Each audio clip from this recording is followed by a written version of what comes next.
به نام خداوند بخشنده ای مهربان نهایت با رحم. میگوید مردی شیخ و عابد، خدا ترس و پرهیزگار، شب زنده‌دار و حق شناس بود که خلق آن طرف را در خدمت او اعتقاد صادق بود. مردم آن محله این شیخ و عابد را احترام میکردند که گاه قدم از جاده شریعت بیرون ننهاده بود این شیخ. و این عابد را زنش به نهایت خوب صورت بود، بسیار زنی زیبا داشت، اما نیک سیرت بود، بسیار اخلاق خوب نیز داشت. خلاص کلام هر دویشان در جمال صوری و کمال معنوی مشهور آفاق بودند. تمام مردم محله از خوش اخلاقی اینها درک داشتند. روز میگوید مرد عابد، مرد خدا ترس، یکی از مردم بازار او را دعوت نمود. موافق اهل تقوا هرچند در خوردنی ها و نوشاکی ها احتیاط میکردند، اما در آن زمان به اختیار به ضیافتش رفت و از هر گونه طعام لذیذ به سهریان زیاد خورد. گرانی در باطینش پیدا آمد و فوج خطرات نفسانی و لذات شهوانی بر حصار دلش تاختن آورد. این لحظه شیطان لعین به گوش این مرد شیخ و عابد خواند و گفت یک زنا کردن و بعد از آن توبه کردن هیچ اشکال ندارد. میگوید این مرد عابد با یک مره درهم از خانه خود برآمد و در محله بدکاران، فاحشه ها و زناکاران در آمد. به خانه هر یک فاحشه که می رسید، از هیبت روح و روانی و از ریش درازی او کسی به رضایش تن در نمی داد، کسی راضی نمی شد و تمام شب کوچه به کوچه و در به در هر یک خانه را تک تک میزد، اما جای دستش بند نشد و تیر طمع آن از شست کمان بر هدف مراد نرسید. ناچار با دل پرغم و چشم پرنم بامدادان راه خانه خود پیش گرفت و در دل خود می گفت که چرا کسی با من راضی نشد. چون به خانه در آمد، زن خود را دید با موی پریشان، دیده گریان، با گوشه در یک گوشه خانه میگوید نشسته بود و از همسرش پرسید که حال چیست تو را ای همسر عزیز؟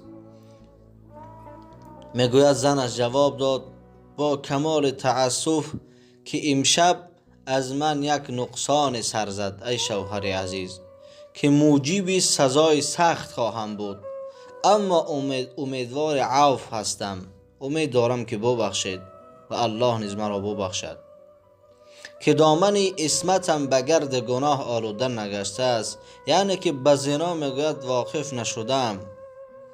این مرد عابد رنگ رویش پریشان شد و از زنش پرسید واضحتر روشنتر گپ زن، یعنی گفته‌ات را نفهمیدم.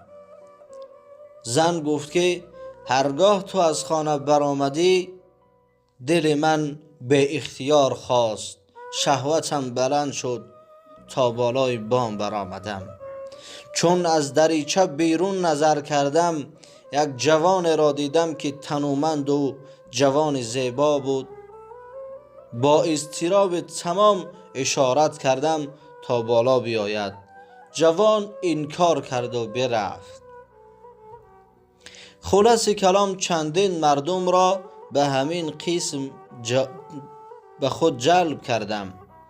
کسی متوجه من نگردید، کسی به من اهمیت نمیداد و با وجود حسن و جمال و مراد من رضا نشدن آنها.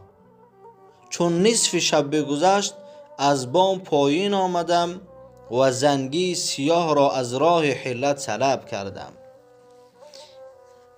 چون او روی مرا بدید دانست که از قوم جنیات و پریات هستم. چنان که در بالا وصف کردم بسیار زنی زیبا بود زنی شیخ. وقتی که این مرد سیاه پوست این زن را دید فکر کرد که یگان جین است یا پری است که این گونه است.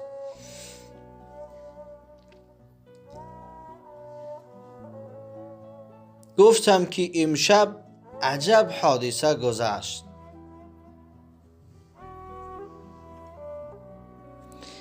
میگوید هرچند بر حسن و جمال خود نازان بودم، زیاده از آن خجالت زده و غمگین شدم و از آن وقت تا این زمان با آه و فغان می گذرانم.